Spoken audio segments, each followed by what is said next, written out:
અજાણ્યા શિકારીઓ કોણશીલા ગામે શિકાર કરવા જાય છે।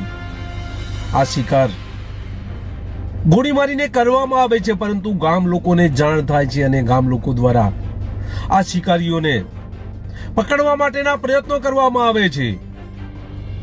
શિકારીઓ આ ગામ લોકો સાથે ઘર્ષણ કરી અને શિકાર છોડી પોતાની ગાડી છોડીને ચાલ્યા જાય છે, તેની આજે વાત કરવી છે। નમસ્કાર, ક્રાઇમ આવાજ ન્યૂઝમાં તમારું સ્વાગત છે। હું છું તમારો નાનજીભાઈ ઠાકોર।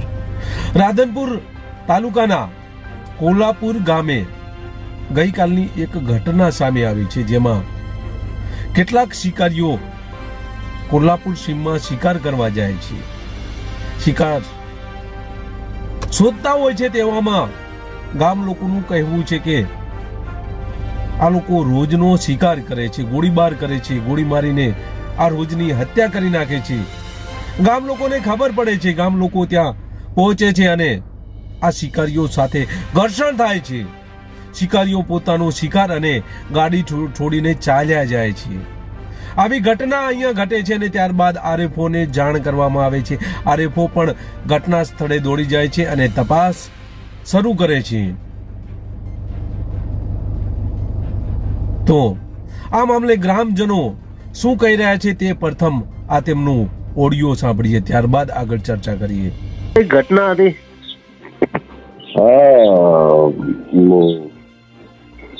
તો અસામાજિક તત્વો છે ને મારા ગામમાં રીત છે ને, અહીંયા હમણાં આવું 10-15 દિવસથી લોકો એક બે લઈ જાય, કાયમ સાથે લઈ જાય। અચ્છા, કેટલા દિવસથી આવું બધું બનતું હતું? આવું 5-10 દિવસથી બને છે। અચ્છા, એ લોકો કોણ હતા, તમે ઓળખો છો? હવે એ તો કોઈ કાલે ગામ લોકો હતા ને, 10-15 છોકરાઓ ગયા ને, તો એ પોતે 2-3 રાઉન્ડ ફાયરિંગ કરી અને ભાગી ગયા। અચ્છા, હા હા હા। તો કાલે જે ઘટના ઘટી એ ટાઈમે રોજને મારેલું છે આ લોકોએ? હા, મારેલું છે ને। બરાબર બરાબર। પછી ગામ લોકો જઈને શું કર્યું ને આ લોકો ઝપાઝપી કઈ થઈ હતી કે શું હતું? ઝપાઝપી ને એવું તો કઈ નથી થયેલ। આખું ટોળું હતું એટલે આ લોકો હવામાં ફાયરિંગ કરીને આ લોકો ભાગી ગયા। અચ્છા, ગાડી પકડી છે અને બીફ હતું ગાડીમાં, પાછળ એક બે નીલગાય નું અંદર બીફ પડ્યું હશે ને, એક તો બારે અમારી જ સીમમાં બારે ફાયરિંગ કરીને જે નીલગાય ને પાડેલ છે ને એ આખું એમ પડ્યું। અચ્છા અચ્છા, હા હા હા। અને કેટલા વાગ્યાનો સમય હતો? રાતના 8 થી 9 વચ્ચે આ ઘટના। અચ્છા, 8 થી 9 વાગ્યા વચ્ચે। અને તમે કોણશીલાના છો એમ ને? હા, હું કોણશીલા। અચ્છા, પછી આ ફાયરિંગ થયું તો પછી ફોરેસ્ટને જાણ કરી હતી, પોલીસને જાણ કરી હતી કે નહીં?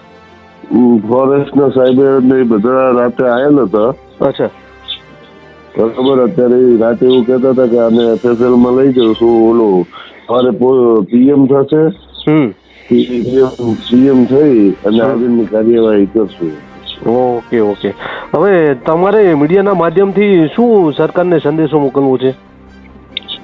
હા, તો પછી સાહેબ અત્યારે સરપંચને હું તો હાલ જાગ્યો છું, રાતે બધા 2 વાગ્યા સુધી આમાં જ હતા, બરોબર। હવે અત્યારે બધા લોકો શું ગામ લોકો શું નક્કી કરે, બરોબર। બીજો તો શું સંદેશ છે સાહેબ, પશુ ઉપર આવો અત્યાચાર ના થાય। હા, અરે આવા આ સામાજિક તત્વો પણ આ સીમમાં ફરતા હોય તો લોકોને પણ ડર તો ખરો જ ને।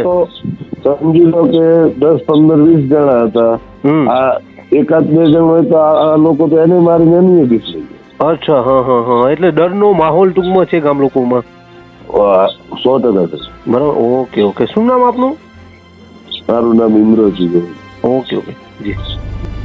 આ ગ્રામજનોનું કહેવું છે કે અમારા વિસ્તારમાં, અમારી સીમમાં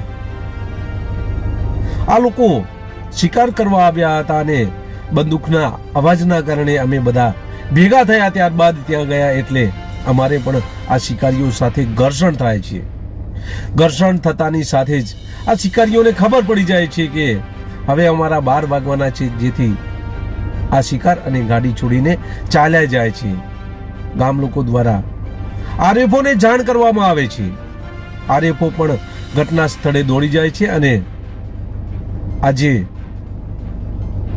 જેનો શિકાર થયો છે તેની તપાસ કરવા માટે 3 ડોક્ટરની પેનલ ટીમથી તેને એફએસએલ રિપોર્ટમાં મોકલી આપવામાં આવે છે. આ આરએફઓનું કહેવું છે કે રોજ છે કે શું છે એ હાલ તો ખબર પડતી નથી, પરંતુ એફએસએલ રિપોર્ટ આવે જ ખબર પડશે. હાલ ફોરેસ્ટ વિભાગ દ્વારા પણ આ તપાસ કરવામાં આવી રહી છે. ત્યારે અનેક સવાલો ઊભા થાય છે, કારણ કે રાત્રિ સમય હોય અને આ ગોળી મારી અને આ રીતે પ્રાણીઓની હત્યા કરવી. જો આ ગોળી કદાચ આ પ્રાણીઓ સિવાય અન્ય કોઈ માનવને વાગી હોત તો કદાચ તેનું પણ મોત થયું હોત. આ માથાભારે શિકારીઓ, આ માથાભારે ઈસમો આ વિસ્તારમાં ફરી રહ્યા છે. હાલ તો આ સમગ્ર વિસ્તારમાં ડરનો માહોલ પણ જોવા મળી રહ્યો છે, કારણ કે આ શિકારીઓ ક્યારેય ક્યાં શિકાર કરે તેનું કોઈ નક્કી હોતું નથી. આ બાબતે આરએફઓ પણ તપાસ કરી રહ્યા છે. અજાણા ઈસમો નાસી છૂટ્યા છે, તેમના નામ આરએફઓ સુધી પહોંચ્યા નથી. હાલ તો આ તપાસ ચાલુ છે, પરંતુ આ ચિંતાનો વિષય છે.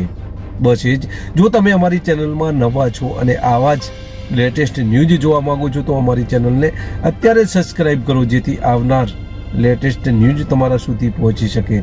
નમસ્કાર.